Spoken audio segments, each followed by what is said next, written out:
Pak Ahok kalau misalnya bisa disetujui RUU perampasan aset, apakah itu bakal menyelesaikan?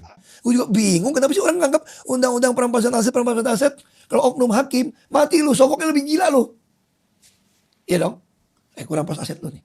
Sekarang gue jadi penyidik nih ya. Gue kasih tahu nih, ini cerita di negeri Antabaranta nih. Bukan di Indonesia ya? Bukan di Indonesia, bukan di komisi mana, Antabaranta nih. Gue nih komisi yang berantas korupsi nih misalnya gitu ya. Atau badan berantas korupsi lah. Atau badan perampas aset koruptor lah gitu ya. Kau tangkap si A nih. Kau kasih, ini terjadi di negeri Antabaranta. Kau tangkap nih. Si A yang nyolong koruptor nih. Kau panggil nih. Gue udah punya dong daftar harta dia dong. Betul gak? Pasti gue udah punya nih. Kau tanya. Lu mau gue sita semua harta lu? Panggil bini lu datang. Atau panggil laki lu datang. Anak lu datang. Mantu lu datang sini. Mau gue sita semua? Atau lu tolong jual ke teman gue murah-murah. Setengah harga.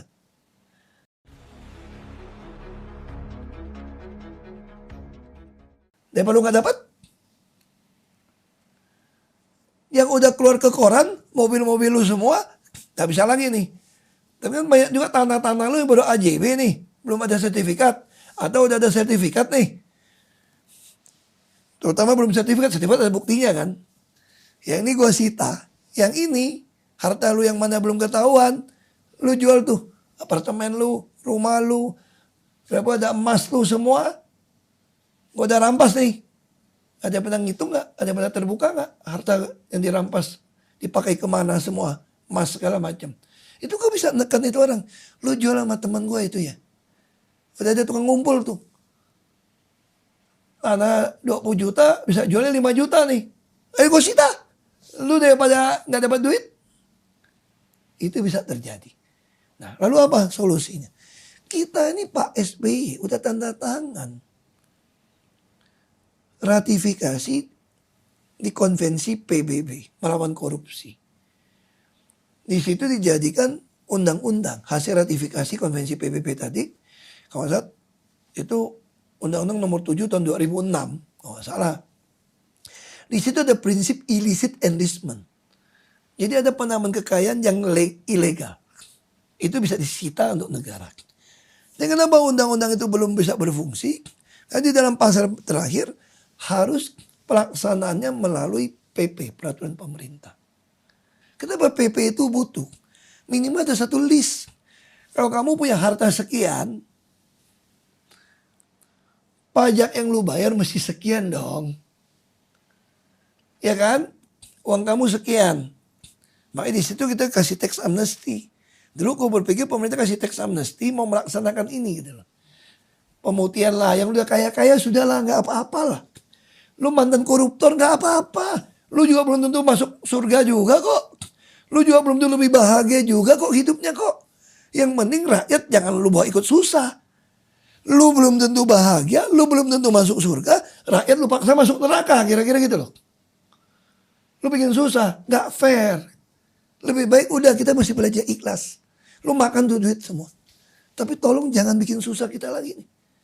Nah itu gak pernah keluar PP-nya. Padahal PP itu kalau keluar, nggak usah undang-undang perampasan aset kok. Kalau menurut gua ya. Tinggal dibuktiin aja. Kan itu buktiin. Atau kedua, kalau ngomong lagi perampasan aset undang-undang. Selalu tuduh ya, PDIP nggak mau nih ketua nih. Mayoritas pegang di Senayan siapa sekarang? Partai pemerintah tuh. Undang-undang dibikin presiden dan dewan. Kok gak ada suara lagi? Kamu mau bikin gitu ya? Nah tuh kalau ada undang-undang itu pun, kalau gak mau perbaikin gaji, gak mau pembuktian terbalik segala macam, hakim, oknum hakim bisa meres orang gila-gilaan ini. Apa ada hukuman mati? Lebih celaka lagi. Lu daripada mati, mendingan semua harta lu kasih dong. Nah, terbukti oknum hakim terima duit. Yang pengen jaksa. Sampai ada 1 triliun lebih. Panitra bisa kaya gitu. Dia dalam testimoni bilang apa? Gue juga bingung, orang percaya sama gue kan kasih duit itu banyak.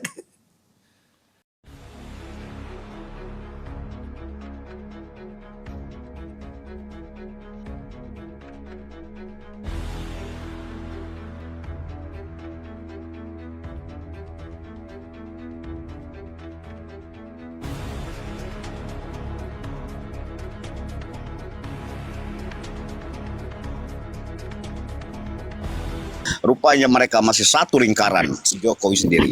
Apakah seperti itu Lentera Kecil? Kita akan tunggu waktu dan permainannya. Setengah aja isu ini supaya rakyat terhipnotis.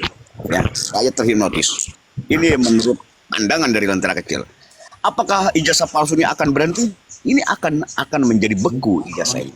Akan menjadi beku dan semuanya dikatakan bahwa ijazah Jokowi asli. Resmond akan kembali sebagai anak negeri, Roy Suryo akan mendapatkan jabatan, Jokowi akan damai, posisi Gibran akan semakin kokoh. Lalu bagaimana posisi seorang Prabowo Subianto sendiri? Prabowo semakin lama akan dibuat semakin linglung. You understand, brother? Prabowo akan dibuat menjadi linglung. Tapi di sini Prabowo masih mempunyai kekuatan di sini. Masih mempunyai cadangan energi di dalam lingkarannya. Saat ini ketika memang permintaan dari para purnawirawan itu tidak ditindaklanjuti oleh Prabowo, sengaja.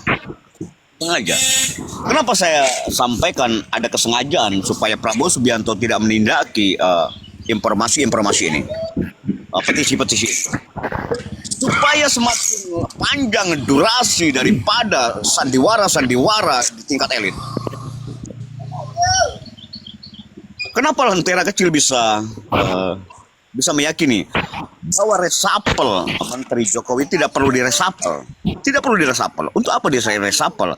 Karena kita ketahui kabinet Merah Putih adalah kabinet atas permintaan Jokowi sendiri.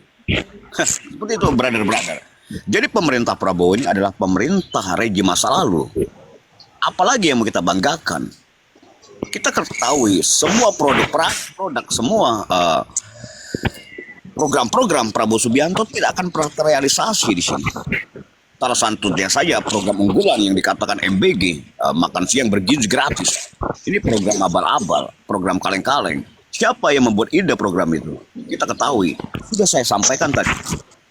Drama, aktor, sutradara sesungguhnya adalah Jokowi di balik semua ini. Jadi pemerintahan Prabowo Subianto sudah jelas 100% adalah pemerintahan Jokowi sendiri. Saya tidak ingin mengatakan dua matahari kembar, dua nakoda, tidak. Jiwa Prabowo saat ini dalam genggaman Jokowi. You understand, my brother? Jadi Indonesia tidak akan pernah menuju Indonesia emas, iya kan? Indonesia tidak akan pernah menuju kestabilan ekonomi, kestabilan politik, kestabilan hukum, tidak akan pernah. Semakin kita mempercayai drama-drama yang dimainkan oleh aktor sang penjahat tadi, semakin kita terjebak. Kita tidak akan pernah bisa lepas dari jebakan ini. Saya pastikan seperti itu. Jadi rakyat Indonesia tidak perlu berkecil hati, biarkan para elit bergaduh.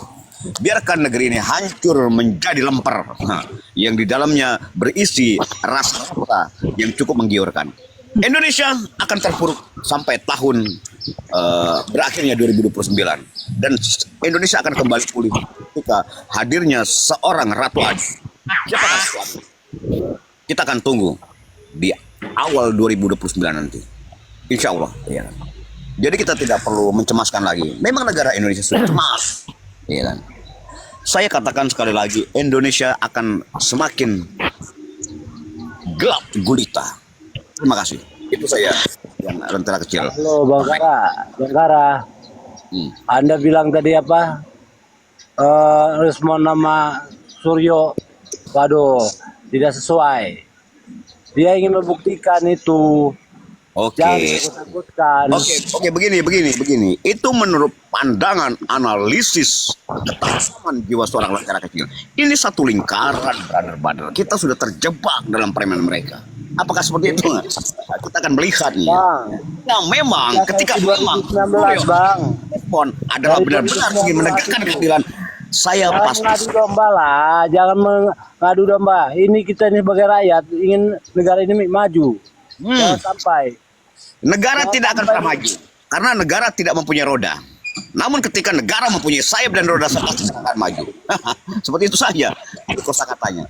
Jadi roda lagi berjalan, Bang. Ini adalah yang bilang Jokowi itu hebat siapa? Sebentar. Dengarkan dulu satu-satu. Jadi nggak tabrakan suaranya. Ini adalah lingkaran para iblis. Para iblis di sini bermain. Apakah memang Roy Suryo, rekan-rekannya Dr. Sipa dan Resmond benar-benar merah putih? Apakah ingin mengungkap sejatinya ijazah itu? Apakah Anda pernah tahu siapa mereka? Tapi kita menginginkan memang mereka berdiri untuk kebaikan, untuk kebenaran. Itu yang kita inginkan. Kita akan mencadangkan imajinasi kita. Jangan sampai kita berfokus mereka adalah orang-orang yang berbeda. Kita akan mengimajinasikan bahwa mereka adalah satu lingkaran. Itu sah-sah saja. Jika memang ini terjadi proyeksi antara kecil benar, Stein, my brother. Seperti itu. Selamat bergerak, Bang. Sebentar Bang Nisa, satu-satu. Kalau ngomong semuanya tabrakan jadi nggak jelas suaranya. Jadi begini, Gitu. pikiran yang cerdas kita akan mampu untuk menerka apa yang sebenarnya dimainkan oleh para bajingan-bajingan tengik ini. Mereka bukan pejabat, mereka adalah bajingan penjahat yang sesungguhnya. Ketika mereka ingin negara ini damai, tentram, sejahtera, ekonomi membaik, lapangan pekerjaan tersedia, mereka tidak akan pernah membuat kegaduhan-kegaduhan receh.